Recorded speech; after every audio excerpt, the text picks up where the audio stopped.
Hello, नमस्कार साथियों। सबसे पहले तो आप सबको 15 अगस्त की हार्दिक शुभकामनाएं। मेन जैसा कि आप सबको विदित है कि सेकंड ग्रेड जो साइंस और मैथ्स की टेस्ट सीरीज है वो तो एनएम क्लासेस के अंदर स्टार्ट हो चुकी है। साथ ही साथ 24 अगस्त से रीट साइंस और मैथ की टेस्ट सीरीज स्टार्ट की जा रही है। इस टेस्ट सीरीज के अंदर हमने क्या रखा है कि जो टेस्ट सीरीज है वो 24 अगस्त से स्टार्ट की जा रही है।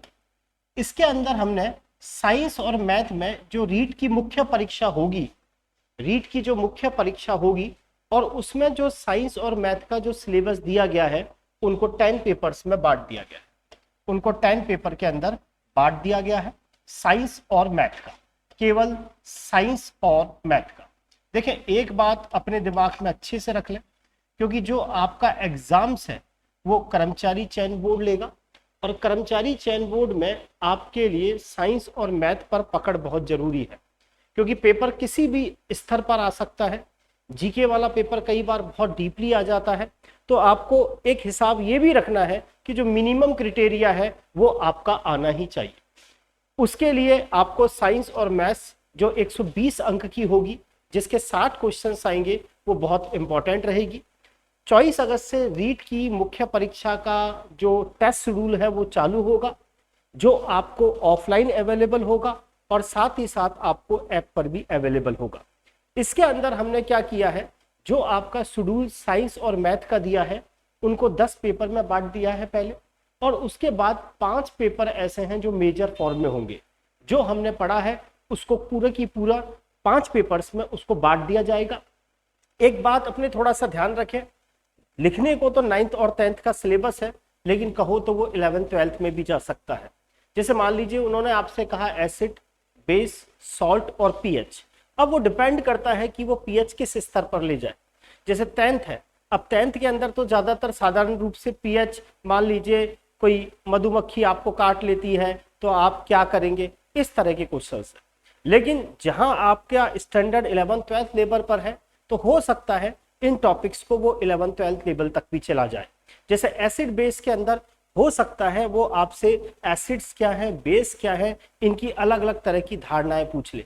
हो सकता है आपसे ब्रोंस्टेन लॉरी अवधारणा, हो सकता है आपसे लुईस अम्ल क्षार अवधारणा। इस तरह से पेपर का लेवल थोड़ा बढ़ाया जा सकता है। आपसे कार्बन और उसके कंपाउंड दे दिए, अब लगने पर तो कार्बन और उसके कंपाउंड थोड़े से लगते हैं, लेकिन 10th की बुक में ही देखोगे तो हाइड्रोकार्बन्स वाला पार्ट है। अब हाइड्रोकार्बन्स वाले पार्ट में चाहे तो वो रिएक्शंस के अंदर भी जा सकता है। पोषण, उत्सर्जन, श्वसन, ऐसे पार्ट आपके बायोलॉजी के अंदर दिए गए हैं जो किसी भी 11th 12th के स्तर पर जाने पर थोड़े से कठिनाई उत्पन्न करते हैं।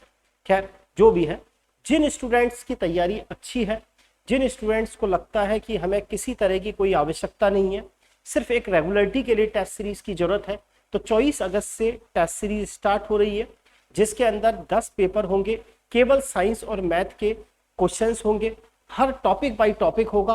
और 10 पेपर कंप्लीट होने के बाद 5 पेपर क्या होगा, मेजर की फॉर्म में होगा। जो आपने पढ़ा है उसका 5 पेपर में क्या होगा, पुनः रिवीजन होगा। साइंस और मैथ के जो पेपर होंगे उनका बाकायदा सॉल्यूशन होगा, सॉल्यूशन आपको ऐप पर अवेलेबल होगा, और 24 अगस्त से टेस्ट सीरीज स्टार्ट होगी। इसके अलावा जिन स्टूडेंट्स को लगता है कि साइंस और मैथ में हमें कुछ कोचिंग्स की जरूरत है, या कुछ हमें लगता है कि मैथ में कुछ टॉपिक्स ऐसे हैं जो आपके समझ में नहीं आ रहे, तो उसके लिए एनएम क्लासेस में 18 अगस्त से बैच स्टार्ट हो रहा है, जो केवल साइंस और मैथ का ही होगा। अगर आपको साइंस पढ़नी है तो आप साइंस भी पढ़ सकते हैं, मैथ पढ़नी है तो मैथ भी आप पढ़ सकते हैं। टेस्ट सीरीज और जो क्लासेस हैं वो आपको ऑफलाइन और ऑनलाइन दोनों अवेलेबल होंगी। ऑफलाइन के लिए आपको एनएम क्लासेस में आना होगा, और ऑनलाइन के पर्पस पर देखें तो सारे जो टेस्ट हैं और जो सारी क्लासेस हैं वो आपको ऐप पर अवेलेबल होंगी। तो आप ऐप पर जाएं और ऐप पर देखें कि कौन कौन सी क्लासेस कब होंगी, किसका क्या टेस्ट शेड्यूल है। Thank you. और ये आपको 1-2 दिन में ऐप पर अवेलेबल होगा। आज के लिए थैंक यू।